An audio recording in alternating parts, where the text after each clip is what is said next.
Hi, I'm Richard Westoby, and welcome to the IVF Daddies podcast. In today's episode, we have the pleasure of talking with Dr. Brooke Friedman from the San Diego Fertility Center. Hello. Hello. Dr. Friedman is board certified in obstetrics and gynecology and board certified in reproductive endocrinology and infertility. Dr. Friedman is the only doctor who has received San Diego Magazine's prestigious top fertility doctor recognition 7 times, surpassing any other fertility specialist in San Diego. Bravo! Thank you, Richard. In addition, she has also an amazing reputation within the patient community and has received multiple awards, including the Patient's Choice Award, the Compassionate Doctor Recognition, and the esteemed Top 10 Physicians Award, amongst others. Dr. Friedman graduated from Princeton University, summa cum laude, and earned her medical degree from the University of California, San Francisco Medical School, graduating at the top of her class. I feel very honored to have you here today. That's very kind. So we are here in Brussels at the annual Men Having Babies conference, where people from all over Europe come to learn about IVF and surrogacy. And for those who don't have the ability to come here, I'd love to get from you, Dr. Friedman, some advice on how to feel more comfortable around choosing your IVF clinic. Can you give us some top tips? It's incredibly overwhelming to even start thinking about IVF when you're at the start of your process. And then you're like, okay, and where do I start? Where do I choose a clinic? Yeah, it's a good question. And it's such a personal process. It's such an intimate process. So it's quite understandably daunting to put your faith in people you don't know. So I think it's really important to choose a clinic that you feel comfortable with. And so that's why for us at our clinic, it's really important to us to offer the ability to have free consultations. So especially with our international patients, it's nice for us to have the opportunity to have a space to educate, to answer questions. Free consultations. So I could set up a time to talk to you about the entire process and Absolutely. So we have an hour set aside to talk over Zoom, so I can help explain the process, demystify the process, answer questions, and really tailor that conversation to the needs of each patient. So for us, it's really a passion. It's my passion to help patients build their families. And so part of that is education, right? Knowledge is power. So we really want to break down the process into components that feel manageable, that feel less overwhelming, and help create a roadmap that's feasible, that's achievable. I love that. Knowledge is power. It's because in IVF and in medicine, in anything, like you don't know what you don't know. You don't. And unfortunately, there's so much bad information on the internet. Yeah, right. The internet's a powerful place. There's a lot of good information. There's a lot of bad information. It's hard to sift through the noise. And so I think finding a clinic that you can trust, that is reputable, that has excellent success rates, has been doing this for quite a long time, that has a well-established track record, that is key. Finding a clinic that has the experience, the success rates, and has the ability to connect with people on a personal level and support them through the journey. Because there's the science and then there's the art. The IVF lab is key. The success rates are key. But how do we support intended parents on their journey? How do we support each patient along the way? And for us, that's really part of our mission. If you were to think about the top tip of demystifying terminology, what would you say to, say, for example, I came into the clinic and we were having a conversation about why would I choose to work with you as a doctor instead of throwing like medical stuff at me? What else would you throw in there as well? I think, for example, this is all I've done for the past 10 years. All I do is IVF. So that's my passion. That is what I do every single day. So I think it's really important to find a clinic that has that experience and can help explain things in a way that can make it feel more manageable and less overwhelming.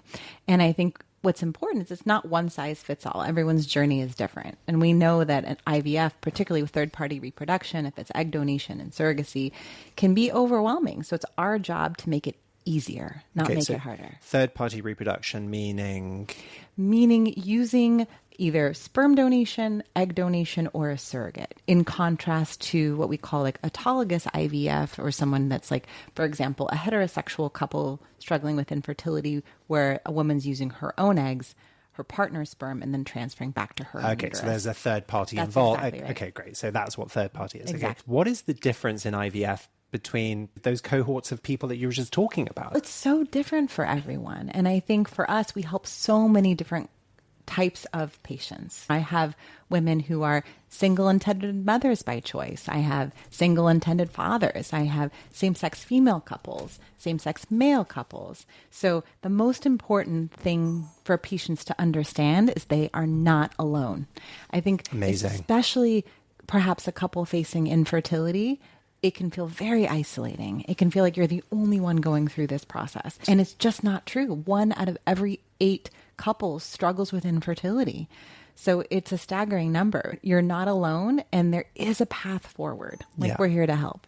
And I think that is really important to take away, that you're not alone. That because I remember when I was going through this, it felt very overwhelming, and I was just like, I don't know who to talk to. I knew one couple who had done it. There was not that information. And I think what you're saying is that actually there are other people, and Absolutely. And you can also help to navigate me through the waters almost. Absolutely. And there is actually quite a large community out there. Everyone's journey is unique and is individual to them, but there's a lot of paths forward. There's no one vision of a family. There's a lot of different ways to create a family, and we're here to help. Why would I go to the United States when could I not just use a clinic in Europe? Yeah, I think a lot of people are surprised to learn that surrogacy is illegal in most areas of the world. So the United States is really unique, actually, in that it is legal. It is a very transparent process with safeguards for not only the intended parents, but for the surrogates as well. And because there's a long history of surrogacy being legal in the United States, there's a framework there that protects everyone. And then what are those safeguards? So for us, with the IVF process with intent to transfer to a surrogate, there are a lot of rules that we need to follow.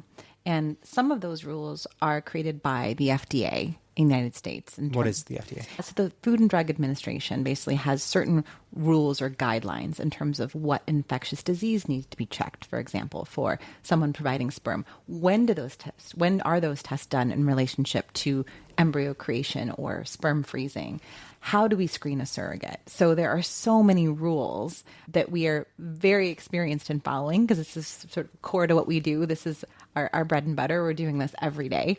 And so we know how to follow those rules, those guidelines, to ensure that all guidelines are met from a medical perspective to ensure safety for all parties. And then we work hand in hand with surrogate agencies and attorneys to ensure that all the appropriate legal steps are followed, again, to protect all parties. So I think experience is key, right? Absolutely. If you do one surrogacy cycle a year versus doing 200, you're going to know a lot more about the ins and outs of how it works, and that is fundamental. So what you're saying is, if you were to break down how many IVF cycles do you do a year versus how many surrogacy cycles do you do a year? Yeah, so we have a lot of experience with surrogacy. We're actually the busiest clinic in the United States with regard to surrogacy cases. So for us, we're doing a lot of IVF, not just for heterosexual couples facing infertility, but again, for single moms by choice, single dads by choice, intended fathers who are planning to create embryos through egg donation and surrogacy. So we really offer the full spectrum of fertility care and have a tremendous amount of experience really with all of these different pathways.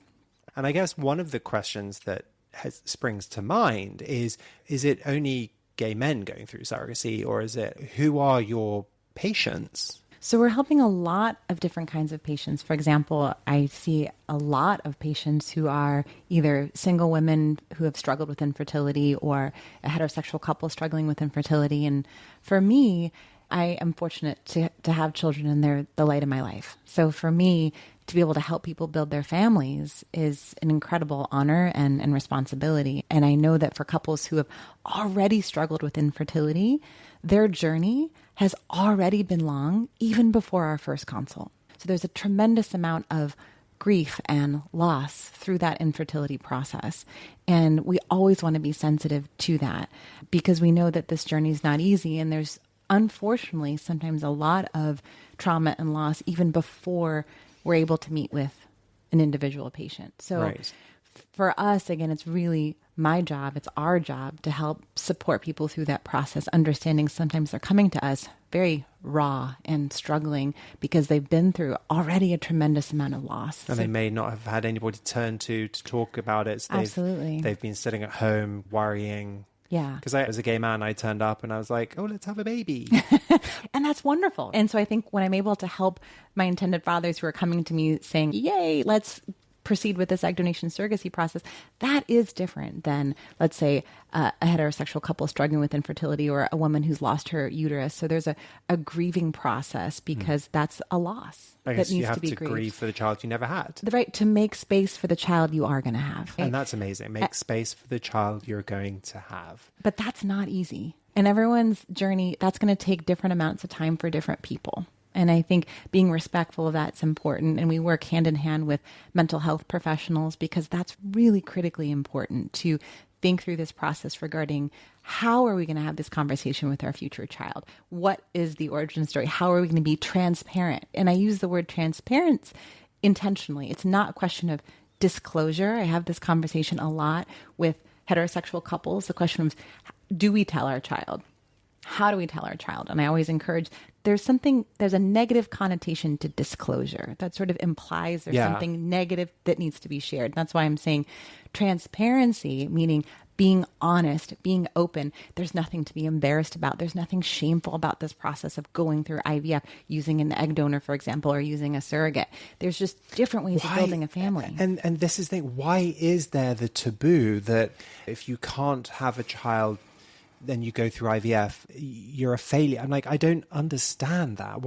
Do you see that a lot? I see it all the time. So I think it's, to be quite honest, it's when I'm meeting with a couple that has struggled with infertility, a heterosexual couple, sometimes a woman will start crying during the consult and I'll say, you've made it a really long time, because often people start to cry as soon as they sit down in my office. And that's understandable, because there is so much sadness. And I think especially as women, we often put a lot of pressure on ourselves to, what does it mean to be a mother? What does it mean to be able to get pregnant or not to get pregnant? So I think a lot of patients blame themselves, which is unfortunately one of the things I really try to help reassure my patients is it's not your fault. In infertility, we talk about factors, meaning why is someone having a hard time getting pregnant? Maybe there's male factor. Maybe there's a challenge with the sperm. Maybe there's a uterine factor. It's not a fault, right? It's not under anyone's control. I'm actually loving it. There are two things that you have said to me that are super powerful just now. You're not alone. It's not your fault. It's true. And if anybody's listening out there, I want you to take that home. You are not alone. And it's not your fault. It's true. And sometimes I'll tell patients who are struggling, when they'll say, it's my fault, and they're blaming themselves, I will say, I would really like you to be as kind to yourself as you would be to a friend going through the same process. Would you say to a friend, you're not doing enough? Didn't you do acupuncture? Are you eating organic? Sometimes we blame ourselves for. And it's so important to show that same kindness to yourself, to know that you're not alone. Infertility is a medical diagnosis like any other. And there's hope, right? There's hope. So be kind to yourself. You're just filled with nuggets. I'm loving this. You're not alone. Yeah. It's not your fault. And be kind to yourself. Yeah. I think actually in life in general, we're just not kind enough to ourselves. It's true. We're so hard on ourselves. And we would never say the things we say to ourselves to a friend. Change the narrative. Yeah. And if there's anything that we can do is to change that narrative. And I think I'm in awe and so respectful of everything you do every day. It's amazing. No, thank you. It's an honor. It really is a privilege to get to do what we do to help people build their families. Brilliant. Thank you so much for your time today. If anybody has any questions for Dr. Friedman, please do send them through to us. We will forward them on to her and we will get you that free consultation. Thank you so much. It was a pleasure being with you, Richard. If you enjoyed this episode and would like to learn more about IVF and surrogacy, then please subscribe wherever you listen to your podcasts. Also, please share and follow our social media handle @IVF Daddies. We are here to answer any questions and to guide you through this very personal process.